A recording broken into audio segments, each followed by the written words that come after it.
momento assim meio de desespero, acho que eu não consigo. Uma situação dificílima, nunca lidei com crianças com esse nível de agressividade. Eu voltei a ler Rogers e comecei a pôr em prática até do meu jeito.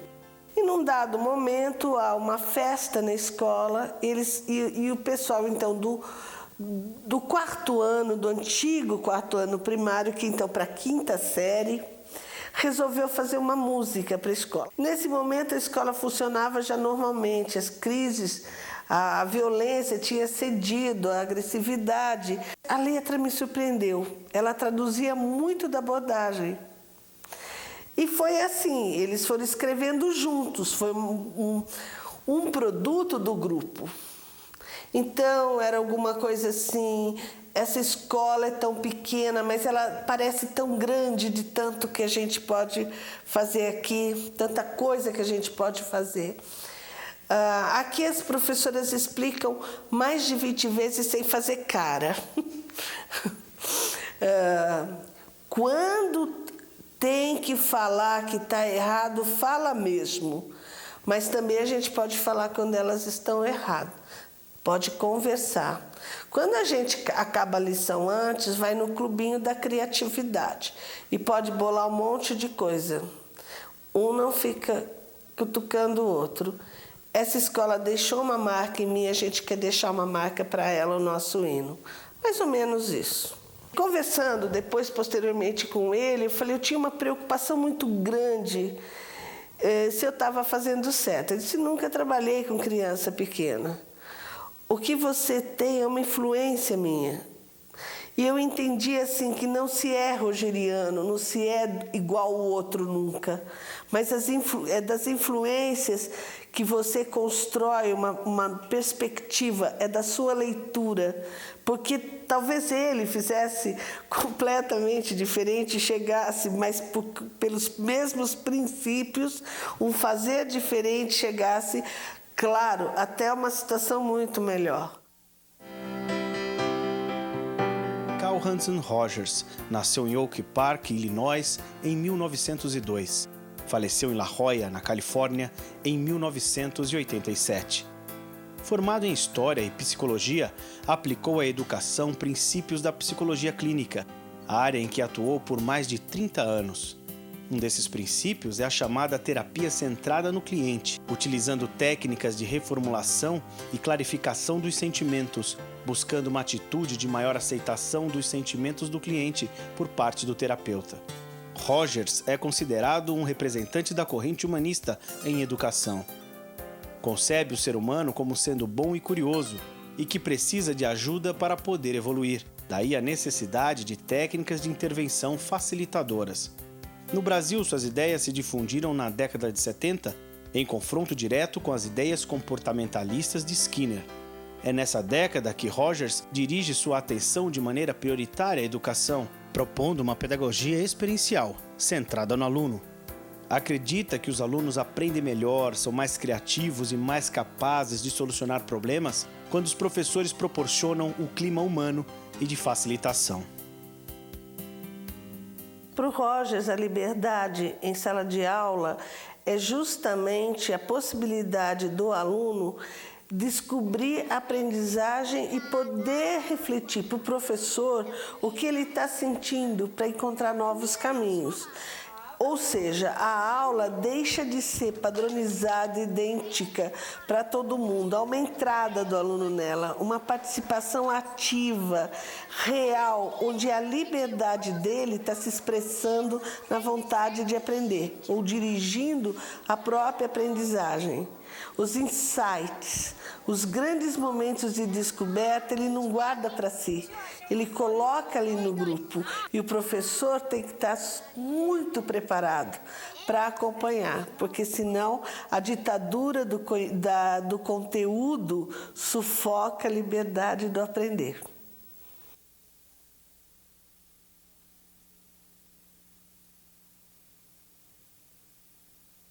Professor, para ele trabalhar nessa abordagem, ele precisa desenvolver uma escuta sensível, sensível ao aluno, ao sentido da pergunta do aluno, ele precisa ter uma certa paciência, um compromisso com essa escuta. A escuta sensível é escuta sem julgamento. É a escuta capaz até, se for um caso de uma brincadeira, de uma falta de atenção, colocar o limite, mas primeiro ouvir. Isso é extremamente importante. Essa escuta que vai se fazendo sensível ao ato de aprender e ao significado que essa aprendizagem vai ter na construção dessa pessoa. Para Rogers, é uma pessoa em construção, não um aluno construindo apenas comportamentos acadêmicos.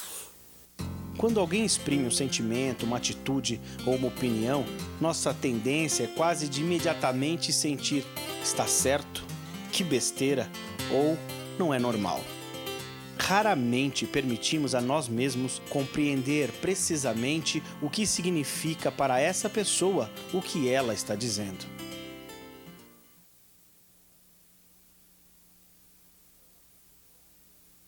A questão da pessoa é fundamental nessa abordagem. A pessoa é inacabada. Se o crescimento físico para num determinado momento, o desenvolvimento da pessoa não para nunca. Como é uma garagem, nós vamos ter que dar uma paradinha, olhar para ver se não vem carro. Se não vier carro, nós podemos passar, tá bom? Estão olhando a luzinha? Então vamos lá. Parece que tá mais quente, não tá, Maria? Então não tem fim aprender a ser pessoa. Está aberta às transformações, a tudo o que está acontecendo ao redor e no interior de si mesmo. E isso precisa ser trabalhado na escola, porque senão você vai lutar para se defender contra as coisas que vão aparecendo, as drogas, as brigas, a violência. De novo, a questão de trabalhar somente os conteúdos, o mais os conteúdos, o comportamento acadêmico, como se pudesse dividir. Há um aluno e não há uma pessoa. A escola recebe uma pessoa inteira, com todas as suas nuances e as suas dimensões. E não recebe um aluno.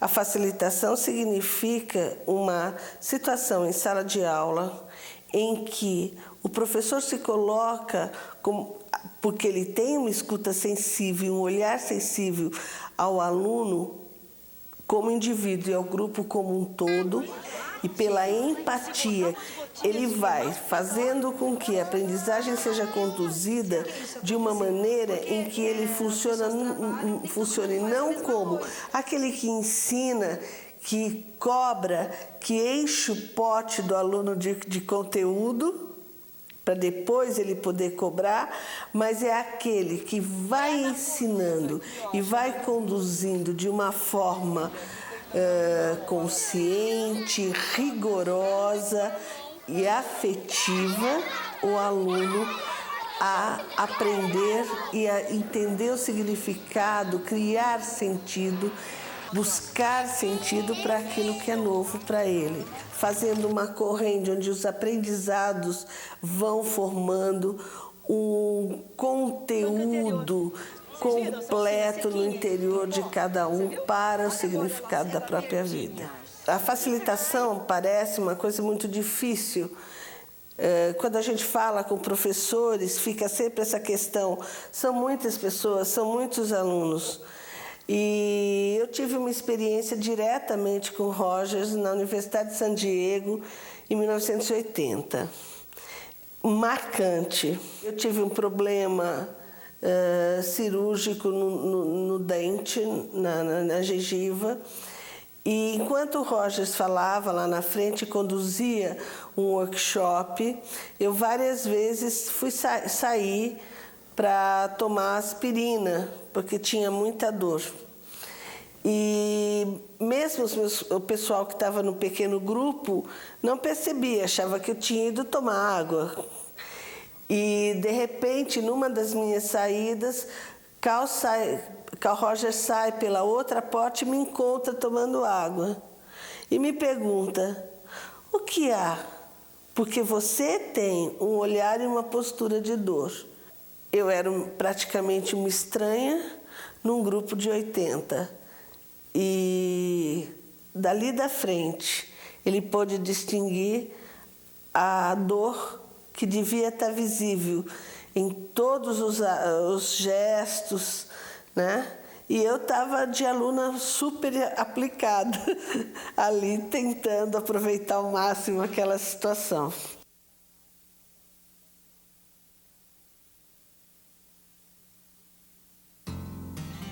Quando tento ouvir-me e estar atento ao que experimento no meu íntimo, quanto mais procuro ampliar essa atitude de escutar os outros, mais respeito sinto pelos complexos aspectos da vida. Sinto-me muito mais feliz simplesmente por ser eu mesmo e deixar os outros serem eles mesmos.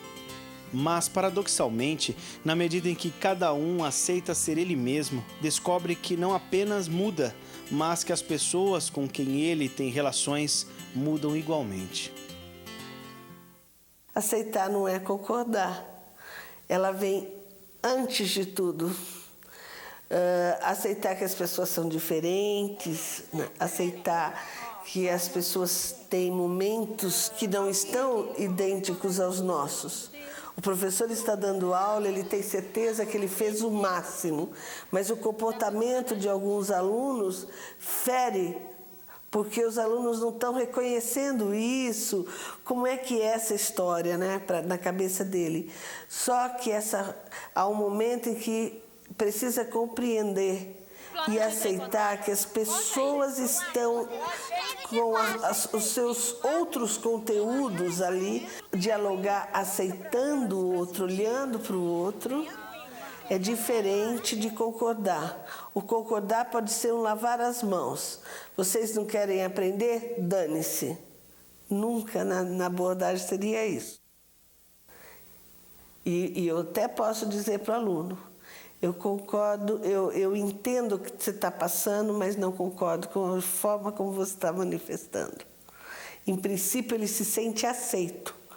Isso deve ser muito difícil, é um momento difícil para você, mas esse seu jeito de manifestar, eu não posso concordar.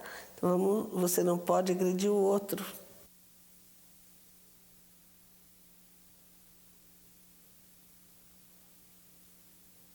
Eu concordo que a profissão fique cada vez mais interessante e mais cheia de vida, porque, em princípio, está se professando a fé no ato de aprender do outro.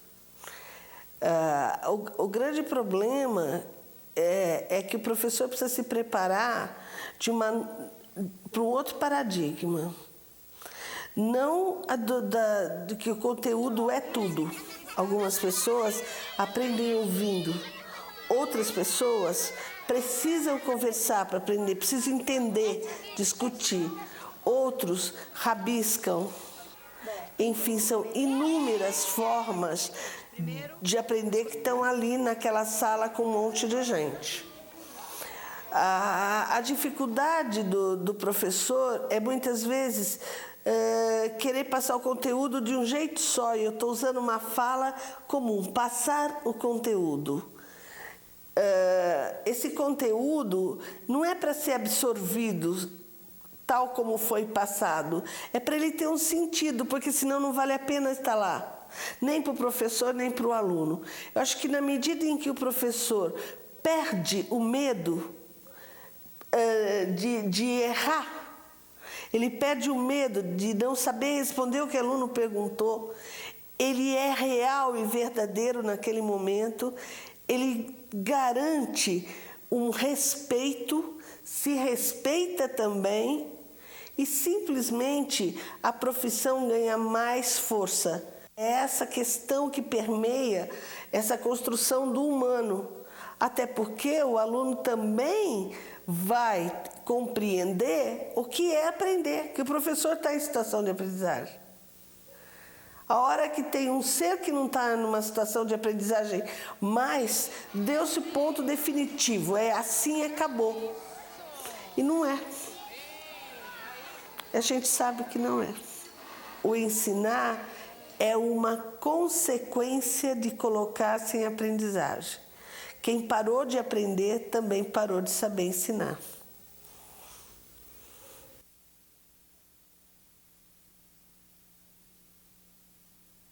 Um menino com uma dificuldade muito grande afetiva, uma criança muito complicada, com muita dificuldade, então, de conviver e de aprender. Isso mostra que essas coisas andam meio juntas, conviver e aprender. Aos poucos, fomos trabalhando com ele, com a mãe. Ele era um menino submetido a castigo muito grande, olhar no milho, tal, menino que não trabalhava muito bem as emoções, não chorava, não ria, sempre muito fechado. E num trabalho dele junto com a mãe, confessando junto, e ela disse que iria começar a fazer o que nós fazíamos na escola, dialogar, colocar limite, e não ia mais bater, nada disso. Se comprometeu, ele teve uma atitude pela primeira vez de uma emoção forte, de entender o que estava se passando com ele, de expressar isso.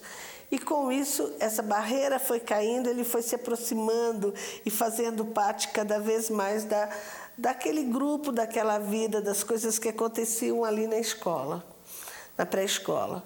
E depois ele foi para o 1º grau. E um dia ele apareceu com a professora dele, disse, vem aqui, né? E apresentou assim, essa é minha professora de agora, conta para ela como é que faz para dar certo, para eu aprender.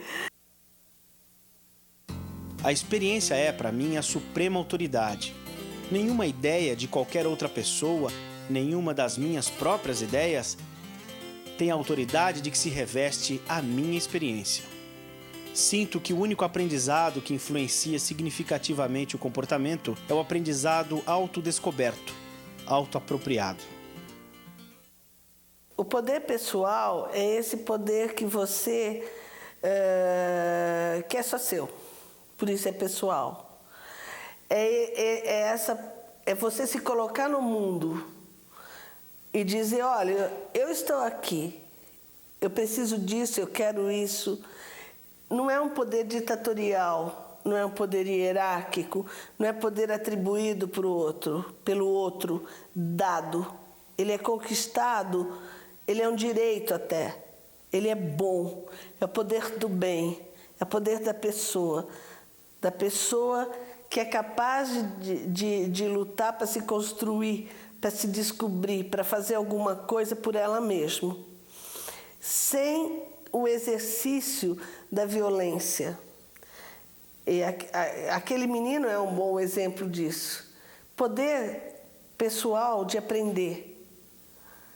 Ele foi lutar por ele, da forma como ele viu os seus professores anteriores funcionando. O exercício do poder pessoal é extremamente importante, a construção desse poder pessoal, porque muitas vezes é tanto não, é tanto corte, é tanta punição em sala de aula, que ele só se manifesta na agressão e na violência, não na construção de um futuro.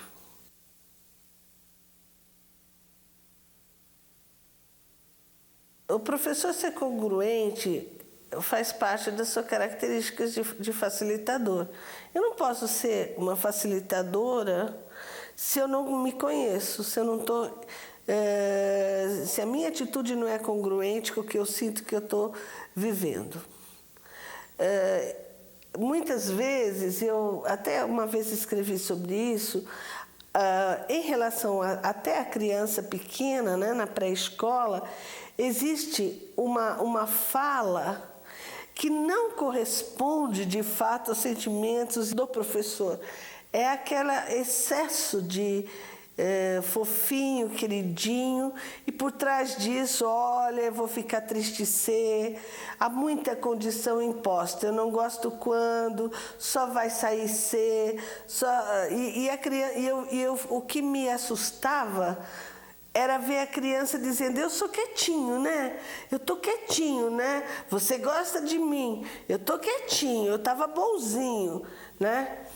Parte da conversa, do diálogo, sob condição, colocando o aluno sob uma condição para ser aceito, para ser amado, para ter um lugar ali. Isso ensina, de alguma forma, a criança a já não ser verdadeira e nem congruente, porque o professor não está sendo.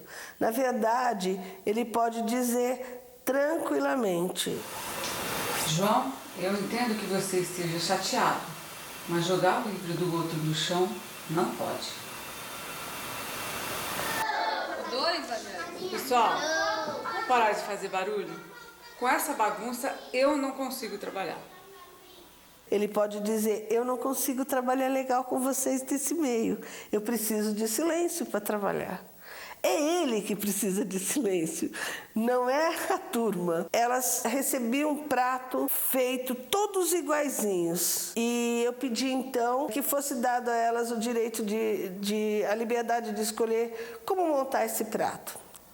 A ideia é que eles fariam muita bagunça, que eles não comeriam as verduras. E nós organizamos as situações em mesas menores, com os professores comendo junto, por que não? E as crianças começaram a manifestar, então, o como eles gostavam que o prato fosse feito. Isso lhes deu uma alegria, aquela coisa confusa da hora do almoço, que eles falavam que eles estavam ganhetas, criando situações de birra. Isso foi melhorando, porque eles estavam comendo do jeito que eles imaginavam que era melhor para eles, do jeito que eles gostavam, e experimentando tudo que era novo, e sem problema nenhum. Então, um exercício pequeno, mas um exercício poderoso, de respeito e de uma escolha que é tão simples e que não faz diferença nenhuma. Um pouco mais de trabalho, pode ser, mas não é trabalho para construir uma pessoa, né?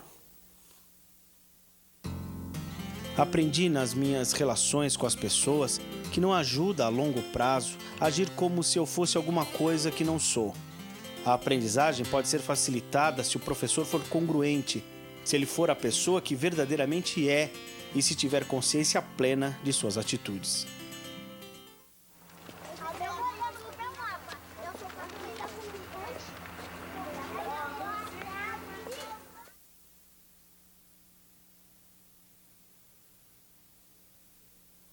Inicialmente, o Rogers, como terapeuta, ele começou a discutir a partir, então, do indivíduo. E até se falava muito nisso. É uma abordagem que não dá conta do grupo. Depois não. Depois o Rogers começou a ser um precursor dos trabalhos em grupo, do pequeno grupo, do grupo grande, da comunidade. Eu fiquei um pouco mais de tempo do curso com ele para conversar sobre o meu trabalho, que era a minha dissertação de mestrado sobre a escola, uma influência de Carl Rogers, e ele chamou a atenção para essa coisa que ele ficava impressionado que a escola não gerava uma comunidade do aprender. E isso me marcou muito, e no meu trabalho com as crianças, eu tive uma demonstração muito clara da importância do grupo. E se você vai me dar licença, eu vou colocar isso. Nós tínhamos, após as aulas, sempre um trabalho de grupo com os professores, mas com as crianças por ali, até os pais pegarem. Eles viam os professores reunidos, conversando sobre o que acontecia no dia a dia, né? E eles pediram uma vez à mesa para fazer uma reunião, que eles chamaram até de reunião. E foi uma coisa muito interessante, porque nos surpreendeu. Nós, imediatamente, tudo bem, e ficamos como eles por ali. Talvez do mesmo jeito, tão curiosos. E eles estavam discutindo com uma das crianças que não podia bater e chorar, porque o menino batia e já chorava. Então, sempre parecia que ele que era a vítima. Eles dizendo que isso ia acabar. E numa outra situação que eu acho assim, que me marcou demais, e foi também inesperada, foi uma situação em que estava auxiliar, a professora, eu estava no grupo também, porque eu fazia uma assessoria, acompanhava o grupo de vez em quando, né? E nesse dia, uma das crianças teve diarreia, um dos meninos. E no grupo não deu tempo dele sair, ele se sujou todo. E ele ficou constrangido e a auxiliar o tirou, saiu com ele, vamos lá, vamos trocar roupa, tal. E um dos meninos do grupo começou a chorar. E aquela coisa da escuta sensível e do olhar sensível é o que você está sentindo. Por que você está chorando? E o menino disse, eu estou sentindo uma coisa, porque ele ficou cagado e ninguém riu dele. Eu acho isso bom. Quer dizer, ele na expressão dele, chula, que eu repeti aqui, fiz questão de repetir do jeito que ele falou, ele percebeu uma dimensão do respeito do grupo para com o colega e que isso era diferente do que ele tinha vivido até então, né? Estava percebendo isso. E isso foi colocado em discussão no grupo de novo. Uma criança de 5 anos, 5 para 6 anos, uma importante constatação. Os grupos têm histórias próprias e a sala de aula é um grupo diferenciado. O que dá certo numa pode não dar na outra. A maior parte das vezes não dá. Então, acho que o que ele traz de uma contribuição muito grande nessa questão de grupo é: que grupo é esse? Que vida é essa? Quais são as bases de construção dele? Qual é a ameaça que temem e qual é o tamanho da ameaça que eles geram quando estão juntos?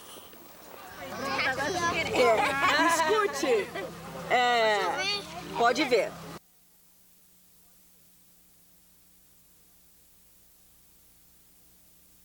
O limite não é podar a pessoa, impedir, mas é aquele momento em que há uma parada necessária.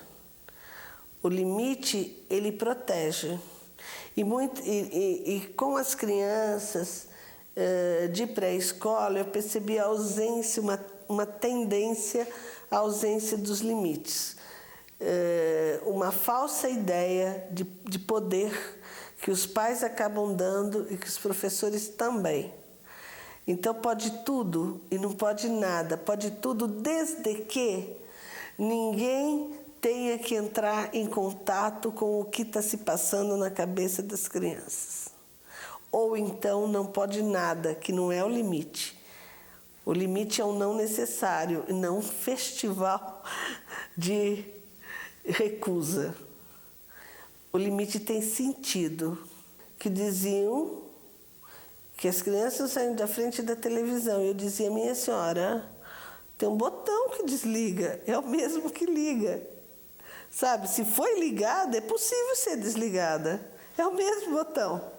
Eu uma vez fiquei tão preocupada, a escola ficou tão preocupada com as reclamações, com os problemas em relação a não come, e nós fizemos uma mesa de tudo que os pais reclamavam das crianças. Salsicha, doce, não sei o quê, não sei o quê, não sei o quê. Primeiro convidamos os pais a tomar um lanche e fizemos uma observação e depois pedimos que eles dissessem como eles comeram. A maior parte comeu desordenadamente. Comeu salsicha, depois comeu doce, não sei o quê, não sei o quê. Não obedeceu aquela ordem que eles queriam, né? Então, possivelmente, não havia uma coerência e uma consistência na fala deles dentro de casa.